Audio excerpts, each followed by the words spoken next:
3P analysis. ये video में हम पढ़ने वाले हैं 3P एनालिसिस। ये जो 3P एनालिसिस का जो कॉन्सेप्ट है, ये निर्मल दास सर यानी ही A2 मर्केंटाइल, इन्होंने ये कॉन्सेप्ट को निकाला हुआ है। अभी देखिएगा, ये जो कॉन्सेप्ट होता है ना, इसके अंदर तीन चीज़ें होती है। एक होती है पार्टिसिपेशन, दूसरा होता है पोजीशन और तीसरी होती है प्राइस। प्राइस जिसको हम ट्रेड करते हैं, और पार्टिसिपेशन और पोजीशन अगर बन जाए तो फिर प्राइस में जो मोमेंटम आता है वो थोड़ा स्ट्रांग आता है। इसी कारण ये जो 3P एनालिसिस होता है, इसी की स्टडी थोड़ी ज़्यादा इंपॉर्टेंट हो जाती है। अभी देखिएगा, कंफ्यूज मत होइएगा, क्योंकि ये सारे के सारे कॉन्सेप्ट जो है हम आज के वीडियो में पढ़ने वाले हैं। वीडियो थोड़ा सा लंबा होगा, लेकिन बहुत इंटरेस्टिंग और बहुत ज़्यादा इंपॉर्टेंट होने वाला है। सो दोस्तों, वीडियो के साथ बने रहिए और वीडियो को हम स्टार्ट करते हैं। सो दोस्तों, 3P एनालिसिस को अगर मैं एक सिंपल टर्म में एक्सप्लेन करूँ ना, तो 3P एनालिसिस यानी ही एक छोटी सी रेंज होती है। अब वो 1 या 2 दिन की भी रेंज हो सकती है, या फिर ज़्यादा दिनों की भी रेंज हो सकती है। जब भी प्राइस एक रेंज में फंस जाए और उसके अंदर डिलीवरीज और वॉल्यूम का ब्रेकआउट हो जाए, तो उस वक्त प्राइस में जो मोमेंटम आती है वो थोड़ी ज़्यादा होती है। चलिए, सबसे पहले मैं उसको आपको थोड़ा सिंपल लैंग्वेज में एक्सप्लेन कर दूँ। देखिएगा, जब भी एक पिछले दिन का हाई या फिर लो अगर कोई कैंडल बना दे और इसके अंदर अगर प्राइस फंस जाए, मतलब ये एक इनसाइड बार बना दे, या फिर पिछले दिन के लो को ब्रेक करते हुए फिर से एक रिजेक्शन कैंडल बना दे, कुछ इस टाइप से, जैसे कि ये लो था और लो से एक रिजेक्शन कैंडल बना दे, या फिर हाई समझ लीजिए, पिछले दिन का हाई था और यहाँ से कोई रिजेक्शन कैंडल बना दे, और इस टाइप का फॉर्मेशन होने के बाद, मतलब ये दिन पूरा बनने के बाद इसके अंदर अगर कोई प्राइस फंसी हुई है और इसके अंदर अगर वॉल्यूम या फिर डिलीवरी ब्रेकआउट हो जाए, तो उस प्राइस के अंदर मोमेंटम होने की संभावना बढ़ जाती है। अभी देखिएगा, ये जो मोमेंटम होता है, ये प्राइस को, ये मोमेंटम को कहाँ से ट्रेड करें वो भी हम ये वीडियो में पढ़ने वाले हैं। लेकिन सबसे पहले तो हमें 3P को और थोड़ा डिटेल में जान लेते हैं। अभी देखिएगा, कभी कभार ये दिन का हाई या फिर लो बनने के बाद प्राइस कभी कभार हाई या फिर लो को टच भी नहीं करेगा, या फिर रिजेक्शन कैंडल बन जाएगा। लेकिन मोस्ट इंपॉर्टेंट जो होता है ना, वो होता है उसका क्लोजिंग और ओपनिंग, वो पिछले दिन के हाई और लो के अंदर हो। ये सबसे ज़्यादा इंपॉर्टेंट कैंडल होती है। अभी देखिए, सॉरी, इंपॉर्टेंट बात होती है। इसके बाद देखिएगा, ये टाइप की कैंडल फॉर्म होने के बाद हमको जो ब्रेकआउट्स देखना होता है ना, वो हम सिंपली एनएससी के वेबसाइट में देख सकते हैं। आपको सिंपली nseIndia.com पे जाना है, और यहाँ पे अगर आप रिसोर्सेज में जाके security wise price volume archives में क्लिक करोगे, तो आप यहाँ पे कोई भी स्टॉक को सर्च कर सकते हो। फॉर एग्जांपल, यहाँ पे हम टेकम सर्च करने की कोशिश करते हैं। देखिएगा, टेकम सर्च कर लिया, 1 वीक का। इसमें देखिएगा क्या होता है ना, ये है डिलीवरेबल क्वांटिटीज, मतलब ये डिलीवरीज, एज वेल एज यहाँ पे अगर आप देखोगे तो टोटल ट्रेडेड क्वांटिटीज, मतलब ये जो है ये है वॉल्यूम। सो अगर आप 11 मार्च को अगर आप देखोगे, तो इसके अंदर क्या हो रहा है ना, कि पिछले दिन से ज़्यादा यहाँ पे वॉल्यूम तो इंक्रीज हो ही रहा है, एज वेल एज डिलीवरीज भी इंक्रीज हो रही है। अभी देखिए, इस टाइप से अगर वॉल्यूम और डिलीवरीज इंक्रीज हो जाए और प्राइस अगर इस टाइप से फंसी हुई रहे, तो उस दिन, उसके दूसरे दिन से हम इसको वॉच लिस्ट में हमारे ऐड करते हैं, और दूसरे दिन से हम इसको ट्रेड करने की कोशिश कर सकते हैं। इसको ट्रेड कहाँ से करना है, उसकी भी मैं आपको पूरी की पूरी डिटेल्स देने वाला हूँ ये वीडियो में। सबसे पहले देखिएगा, हमको ये स्ट्रक्चर मिलने के बाद हमको ढूंढना होता है कि उसके अंदर प्राइस, सॉरी, वॉल्यूम और डिलीवरेबल क्वांटिटीज़, इनका ब्रेकआउट हो जाए, मतलब ये पिछले दिन से ज़्यादा इनकी क्वांटिटीज़ बढ़ जाए। और ऐसा अगर होता है तो हम ये प्राइस जो है इसके अंदर एक ब्रेकआउट का मतलब ये अजम्पशन बना सकते हैं। अभी देखिएगा, ये जो, अगर इसको और भी सिंप्लीफाइड मैनर में बताऊँ ना, तो ये सिंपली क्या है ना, कि एक रेंज है, एक रेंज है प्राइस की, और यहाँ पे ये रेंज के अंदर, मतलब ये कैंडल बनी हुई है, और ये रेंज के अंदर क्या हो रहा है ना, कि यहाँ पे प्राइस में डिलीवरीज और वॉल्यूम बढ़ रहे हैं। अभी सिंपल है कि अगर एक रेंज में प्राइस और डिलीवरीज बढ़ रही है, तो इसके अंदर ब्रेकआउट होने की संभावना ज़्यादा बढ़ जाती है, और ब्रेकआउट जो होगा वो सस्टेनेबल होगा, क्योंकि इसके अंदर वॉल्यूम और प्राइजेस बढ़ चुके हैं। तो यहाँ पे हम ऐसा एजम्पशन करते हैं कि यहाँ से भी किसी ने सेलिंग की होगी, और यहाँ से किसी ने बाइंग की होगी। सो ब्रेकआउट अगर अपसाइड हो जाए तो इसके अंदर स्ट्रॉन्ग मोमेंटम आ सकती है, as well as downside हो जाए तो भी इसके अंदर स्ट्रॉन्ग मोमेंटम होती है। लेकिन ये जो ट्रेडिंग की जो स्टाइल होती है ना, मतलब ये अप साइड ट्रेड करना है, डाउन साइड ट्रेड करना है, इसको हम जिगजैग के हिसाब से ट्रेड करते हैं। मतलब ये हम सिंपली देखते हैं कि प्राइसेस जो है वो किस डायरेक्शन में जा रही है। अगर प्राइसेस अप डायरेक्शन में होगी, मतलब ये हायर हाइज और हायर लोज बनाती हुई जा रही होगी, और अगर कोई इस टाइप का फॉर्मेशन बन जाए, तो इसके अंदर हम बाइंग के ट्रेड ढूंढते हैं, जिसके अंदर हमको हमारी ट्रेडिंग की जो प्रोबेबिलिटी है, प्रोबेबिलिटी ऑफ विनिंग, ये थोड़ी ज़्यादा बढ़ जाती है। वैसे ही अगर जिगजैग लोअर लोज में बन रहे हैं, मतलब ही अगर हमको दिखाई दे रहा है कि हाईस जो है वो नीचे शिफ्ट होते जा रहे हैं और लोज भी नीचे शिफ्ट होते जा रहे हैं, और अगर 3P का फॉर्मेशन हो जाए, मतलब इस टाइप से फॉर्मेशन हो जाए, तो इसका ब्रेकआउट हम डाउन साइड में देखते हैं, क्योंकि इसके अंदर probability of profit down side में ज़्यादा बन जाती है। इसी चीज़ को हम चार्ट्स के ऊपर भी हम थोड़ी देर में देखते हैं, लेकिन इसके अंदर का और कुछ एक्सप्लेनेशन। सो दोस्तों देखिएगा, यही सारी चीज़ें हैं ना, ये सारी चीज़ों को हम थोड़ा सा ऐड कर लेते हैं, ग्रुप अप कर लेते हैं, और मैं आपको एक्सप्लेन करता हूँ कि ये सारी की सारी चीज़ें हम कैसे यूज़ करते हैं, और फिर हम डायरेक्टली जाते हैं चार्ट्स के ऊपर। अभी देखिएगा क्या होता है कि 3P में सबसे जो इंपॉर्टेंट चीज़ होती है वो होती है ट्रेंड। अगर आपका ट्रेंड कंफर्म हो कि नहीं ये ट्रेंड अप साइड में है, मतलब ही अगर हमको पता है कि प्राइस अप साइड में भाग रही है, और अप साइड में जाते वक्त अगर आपको दिखाई देता है कि यहाँ पे कुछ 3P का फॉर्मेशन हो रहा है, मतलब ही एक कैंडल फॉर्म होगी और इसके अंदर प्राइस जो है ये फंस गई है, और फंसने के बाद हमको यहाँ पे दिखाई दे रहा है कि यहाँ पे वॉल्यूम और डिलीवरीज का ब्रेकआउट हो रहा है, तो मोस्ट प्रोबेबली हमको पता है कि प्राइस जो है वो धीरे धीरे ऊपर के साइड जा रही है। अगर ये 3P का फॉर्मेशन होगा तो इसके अंदर इस टाइप से मोमेंटम होनी चाहिए, या फिर इस टाइप से मोमेंटम होनी चाहिए। ये दो ही स्ट्रक्चर फॉर्म होते हैं, इसके अलावा जो स्ट्रक्चर्स फॉर्म होते हैं वो हमारे कुछ भी काम के नहीं। उसको भी अगर आप ट्रेड करने जाओगे तो आपके लॉसेस होने की संभावना बढ़ जाएगी। सिंपल लैंग्वेज में वैसे ही अगर प्राइस जो है वो कुछ नीचे सरक रही है, धीरे धीरे नीचे सरक रही है, और अगर आपको दिखाई देता है यहाँ पे कोई 3P का फॉर्मेशन हो जाता है, यहाँ पे अगर कोई 3P का इस टाइप से 3P का फॉर्मेशन हो जाता है जहाँ पे हमको दिखाई दे रहा है कि रिजेक्शन कैंडल फॉर्म हो रही है, तब उस टाइम पे हम क्या कर सकते हैं, इसको ट्रेड करने की हमारे पास दो अपॉर्चुनिटीज़ मिल जाती है। आप क्या कर सकते हो, देखिए प्राइस नीचे सरक रही थी, यहाँ पे 3P में फंस गई, यहाँ पे deliveries as well as volume breakout हो गए, तो आप यहाँ पे सिंपली इस टाइप से इसको ट्रेड कर सकते हो, या फिर सिंपली ये ब्रेकआउट स्ट्रक्चर में इसको ट्रेड कर सकते हो। ये दो चीज़ों के ऊपर आपको ध्यान देना होता है। देखिएगा, ये जो स्ट्रक्चर है हमेशा ही आपको इस टाइप का स्ट्रक्चर नहीं मिलेगा।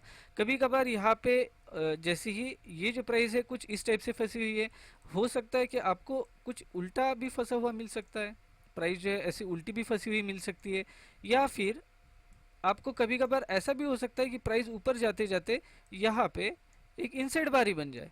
इनसाइड बार को भी ट्रेड करना इजी हो जाता है। क्यों? क्योंकि हमको पता है पिछले दिन का हाई और पिछले दिन का लो, ये दोनों चीज़ें हमारे लिए इंपॉर्टेंट है। आप यहाँ से भी इसको ट्रेड कर सकोगे, या फिर प्राइस सुबह सुबह अगर ब्रेकआउट हो जाती है तो आप यहाँ से भी इसको ट्रेड कर पाओगे। अभी देखिएगा, यही सारे जो छोटे छोटे कॉन्सेप्ट्स हैं ना, इसी को हम चार्ट्स के ऊपर देखने की कोशिश करते हैं। और देखिएगा, ये जो 3P एनालिसिस है इसका मैजिक मैं आपको दिखाता हूँ। इसके अंदर दोस्तों मैं और एक चीज़ ऐड करना चाहूँगा। अभी देखिएगा, हमको ट्रेंड के हिसाब से ही ट्रेड करना होता है, ये तो पता है, लेकिन कभी कभार अगर ओपनिंग हमारे डायरेक्शन में भी हो जाए ना तो वो बहुत ही प्रॉपर होती है। मतलब फॉर एग्जांपल समझ लीजिए कि प्राइस जो है ये धीरे धीरे अपसाइड में भाग रही है, और प्राइस जो है ना कुछ यहाँ फंसी हुई है, ये रेंज में फंसी हुई है, और प्राइस जो थी वो धीरे धीरे अपसाइड में जा रही थी। और अगर ओपनिंग हमारे डायरेक्शन में हो जाए ना तो ये बहुत ही परफेक्ट ट्रेड बन जाता है। देखिए, ओपनिंग को हरदम मैं इंपॉर्टेंस देता हूँ। देखिएगा, अगर ओपनिंग हमारे डायरेक्शन में हो जाए, मतलब ही जो इंपॉर्टेंट लेवल है वो पिछले दिन का हाई है उसके भी ऊपर ऊपर हो जाए, तो भी प्राइस बहुत ज़्यादा भागती है। देखिए, 3-4 सिचुएशन मैंने एक्सप्लेन किए। अगर अंदर ओपन हो तो ये एक इस टाइप से ट्रेड बन सकता है, या फिर ये अगर अंदर ही ओपन हो तो ये एक ब्रेकआउट ट्रेड भी बन सकता है, और अगर इसके ऊपर ओपन हो जाए तो फिर ये टाइप से भी एक ये ट्रेड बन सकता है। ये कुछ सिचुएशंस मैंने आपको एक्सप्लेन किए। अभी डायरेक्टली हम जाते हैं चार्ट्स के ऊपर, और यही सारी चीज़ें जो है वो हम देखते हैं चार्ट्स के ऊपर। अभी देखिएगा, पहले एक ब्रिटानिया का एग्जांपल ले लेते हैं। अभी देखिएगा, प्राइस जो है ना, प्राइस हमको क्लियरली दिखाई दे रही है, कुछ यहाँ से ऐसे गिरती हुई आ रही है, नीचे गिर रही है, और यहाँ पे इसने ऊपर जाने की कोशिश की, लेकिन प्राइस जो है यहाँ फंस गई। ये है 24 से लेके फंसी हुई प्राइस। अभी देखिए, इसको हम ब्रिटानिया को यहाँ सर्च कर लेते हैं, ब्रिटानिया इंडस्ट्रीज। अभी देखिएगा, ये जो थी ना, ये जो दिन था ये था 24 फरवरी। 24 फरवरी को अगर हम देखें, 24 फेब को, तो यहाँ पे हमको दिखाई दे रहा है कि इसके डिलीवरेबल जो था वो करीबन 1,50,000 51,000 के आसपास था, और जो वॉल्यूम था वो 2,59,000 के आसपास था। और दूसरे ही दिन अगर हम देखेंगे तो यहाँ पे वॉल्यूम जो है वो भी बढ़ गया है, डबल से ही हो गया है और यहाँ पे डिलीवरी क्वांटिटी जो है वो भी डबल से भी ज़्यादा हो गई है। सो यहाँ पे हमको दिखाई दे रहा है कि यहाँ पे दो ब्रेकआउट्स हो गए हैं, मतलब 24th और 25th को। सो ये 2 दिन होने के बाद ये हमारे लिए कंफर्म हो जाता है ट्रेड करने के लिए। अभी देखिए मैंने दो स्ट्रक्चर आपको इसके अंदर एक्सप्लेन कर ही दिया है और वही स्ट्रक्चर को इसके अंदर हम फाइंड करने की कोशिश करते हैं। मतलब ये क्या है, एक मैं सिंपल इसमें ड्रॉ कर लेता हूँ। देखिए ये हाई, ये लो। अभी यहाँ पे जो ब्रिटानिया में हमको दिखाई दे रहा है वो कुछ इस टाइप से फॉर्म हुआ है, प्राइस जो है वो इस टाइप से रिजेक्ट हुई है। सो दैट इज़ वाई हमारे लिए ट्रेडिंग के जो स्ट्रक्चर बनता है वो एक तो बनता है इस टाइप से, या फिर बनता है इस टाइप से, या फिर अगर नीचे ही ओपन हो जाए तो इस टाइप से। सो यहाँ पे अगर हम देखें तो ये दिन में 27 को अगर हम ऑब्जर्व करें तो हमको दिखाई दे रहा है वो अंदर ही ओपन हुआ है और वो कुछ ब्रेक इनसाइड होने की कोशिश कर रहा है, मतलब ये प्राइस ऊपर जाने की कोशिश की। और अगर आप सिस्टमेटिकली देखोगे ना तो आपको दिखाई देगा कि प्राइस जो है, अरे प्राइस जो है कुछ इसने ऊपर जाने की कोशिश की, फिर नीचे आया। फिर अगर आप देखोगे तो यहाँ पे देखिए ये बहुत ही अच्छा एंट्री स्ट्रक्चर बना रहा है। यहाँ आपकी एंट्री बनती थी, इसके ऊपर आपका एसएल रहता था और देखिए प्राइस कितने अच्छे से इसने मूव किया है। अगर इसी को हम दूसरे दिन भी ट्रेड कर सकते हैं, क्यों? क्योंकि ये तो अभी भी प्राइस फंसी हुई है ये रेंज के अंदर। सो इसको तो ये रेंज छोड़ के जानी है, ये दिन तो हमको ट्रेड मिल गया। इवन आप दूसरे दिन देखोगे तो दूसरे दिन भी इसके अंदर ट्रेड बनता है, क्योंकि प्राइस जो है यहाँ पे आई और यहाँ पे रुकने के बाद यही से प्राइस ने अच्छा खासा फॉल दिया है। सो आप ये यहाँ पे भी अपना ट्रेड ढूंढ सकते हो। सो देखिए ये तो एक सिंपल, जो सबसे सिंपल जो ट्रेड होता है ना, जो बनता है, वो मैंने आपको एक्सप्लेन किया है। इसके अंदर भी और वेरिएशंस आते हैं तो हम वो भी ऑब्जर्व करते हैं। मैंने वो भी सारे एग्जांपल्स ढूंढ के निकाले। अभी एक एग्जांपल टाटा मोटर्स का देखते हैं सबसे पहले। तो देखिए टाटा मोटर्स। सो टाटा मोटर्स में देखिए क्या हुआ है, प्राइस जो है वो हमको क्लियरली दिखाई दे रही है। प्राइस कुछ इस टाइप से नीचे ऊपर नीचे ऊपर नीचे, मतलब ये प्राइस हमको दिखाई दे रही है कि लोअर लो जाने की कोशिश कर रही है। अभी देखिए इसके अंदर क्या हो रहा है, ये एक हाई बना था ये दिन का और ये लो बना है, और प्राइस अगर देखोगे तो बहुत दिनों से ये रेंज में फंसी हुई है। अभी ये रेंज में फंसी होने के बाद हमको जो ट्रेड ढूंढना होता है वो ट्रेड क्या ढूंढना होता है, एक तो फास्ट पहली कैंडल या फिर 15 मिनट के कैंडल ब्रेकआउट देके कुछ ऐसा भाग जाए, या फिर इस टाइप से। अभी यहाँ पे अगर देखोगे ना तो कोई भी वैसी एंट्री बन नहीं रही थी, अगर आप अच्छे से ऑब्जर्व करोगे तो। एज वेल एज इसके अंदर जो है ना डिलीवरी ब्रेकआउट्स और वॉल्यूम ब्रेकआउट्स भी हुए हैं। अगर मैं आपको फिर से ये भी दिखा देता हूँ, कोई इशू नहीं है। देखिए टाटा मोटर्स, आपको लगता है कि ये कुछ काम की चीज़ नहीं है तो आप इसको आगे भी स्किप कर सकते हो। टाटा मोटर्स की जो डेट थी वो थी 11 फेब, सॉरी 11 फेब। देखिए यहाँ पे इसके बाद अगर हम देखोगे ना, आप देखोगे ना तो आपको पता चलेगा इसके अंदर डिलीवरीज कम हुई है, कम हुई है, फिर बढ़ी है। यहाँ बढ़ी है, वॉल्यूम भी बढ़ा है, इसके बाद फिर से यहाँ पे वॉल्यूम बढ़ा है, यहाँ डिलीवरीज नहीं बढ़ी है, फिर कम हुई है, फिर डिलीवरीज बढ़ी है, फिर वॉल्यूम बढ़ा है। सो इसके अंदर ब्रेकआउट्स हो चुके हैं और ये जो सारे के सारे ब्रेकआउट्स हो रहे हैं ना वो ये कैंडल के हो रहे हैं। दैट इज़ वाई हम ट्रेड करने की कोशिश करेंगे ये रेंज को ऊपर से या फिर ब्रेकआउट को। सो अगर आप देखोगे ना तो उस टाइप का जो 5 मिनट्स का जो फर्स्ट कैंडल में ब्रेकआउट होना चाहिए वो कुछ ब्रेकआउट आपको कहीं नहीं मिलेगा, ये पूरे इसमें नहीं मिलेगा। और जो ब्रेकआउट हुआ है वो कुछ ये दिन में हुआ है। देखिए यहाँ पे क्या हुआ है ना, ओपनिंग ही नीचे हुई है, ये भी हमने देखा है, ओपनिंग ही नीचे होनी चाहिए। सो ओपनिंग नीचे हुई, प्राइस ऊपर गई और देखिए कितना सिस्टमेटिक फॉल आया इसके अंदर। देखिए ये भी एग्जांपल इसके अंदर कवर हो गया। सो ये भी एक सिंपल और बहुत प्रॉपर ट्रेड है। अगर आप देखें ना तो देखिए यहाँ पे ये बहुत ही सिंपल एंट्री बनती है। अगर आप इसको समझ गए ना तो ये एंट्री बनाना बहुत ईजी है और 1:4-5 का ट्रेड तो आराम से इसके अंदर बन जाता है। अभी देखिए टाटा मोटर्स के बाद और एक एग्जाम्पल देखते हैं, हम देखते हैं मारुति, और इसके बाद भी एक एग्जाम्पल दिखाऊंगा जो कि बहुत बार बनता है और बहुत काम की चीज़ है।